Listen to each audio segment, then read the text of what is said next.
Et salut à tous pour ce nouvel épisode de Tuto Informatique.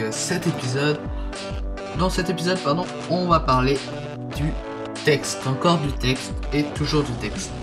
Et oui, parce que je me suis rendu compte que je ne vous avais pas tout dit dans ma dernière vidéo. Et oui, parce que c'est bien beau de pouvoir écrire du texte comme ça, en marquant des paragraphes avec la balise RP. Mais on peut faire bien mieux. Voilà. Vous remarquerez que si vous faites entrer, que vous réécrivez le texte, vous enregistrez, vous changez la page, le texte s'affiche à la suite. Vous me direz alors, comment changer de ligne? On peut toujours réécrire un nouveau paragraphe, hop, et vous remarquez que ça va à la ligne. C'est vraiment très barbare comme méthode. C'est pourquoi les développeurs ont inventé la balise, une balise orpheline pour sauter la ligne. Cette balise, c'est chevron DR espace / chevron de fermeture, et vous pouvez réécrire votre texte. Vous n'êtes pas obligé de sauter la ligne comme je l'ai fait, mais ça permet une meilleure visibilité. Vous pouvez remarquer que nous sommes allés à la ligne sans réécrire un nouveau paragraphe. Également, comme dans les livres, les mots importants peuvent être mis en valeur. On va dire qu'on a 3 sortes de mise en valeur. On peut la mettre un petit peu en valeur. Je vais mettre ceci un petit peu en valeur. Donc je vais écrire chevron d'ouverture EM, chevron de fermeture. Et la balise fermante /EM. Donc on va recharger. Vous voyez que c'est mis en italique.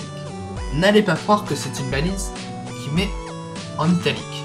Je sais, c'est très dur à comprendre et à penser. En fait, c'est qu'on dit à notre navigateur qu'on veut que le mot soit mis en valeur, mais pas trop. Donc le navigateur par défaut va lui-même décider de mettre en italique. Et nous verrons quand nous aborderons le CSS que on peut également mettre autrement qu'en italique avec la balise EM.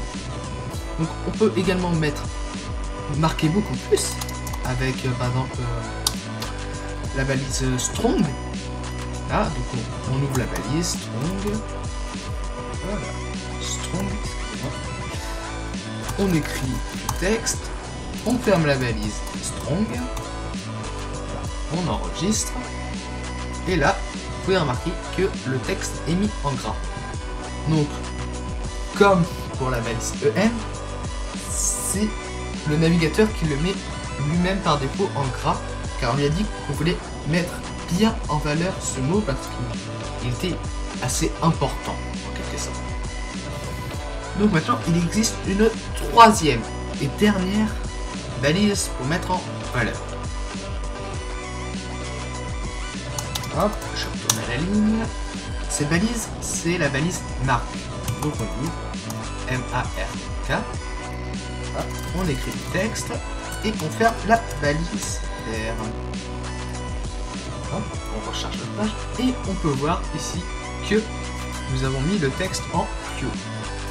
Donc la couleur de fond pourra changer, mais nous verrons ça en abordant un nouveau langage du nom de CSS dont je vous ai parlé il y a pas longtemps. Et je vais vous ressortir la même phrase que pour les deux autres dessus.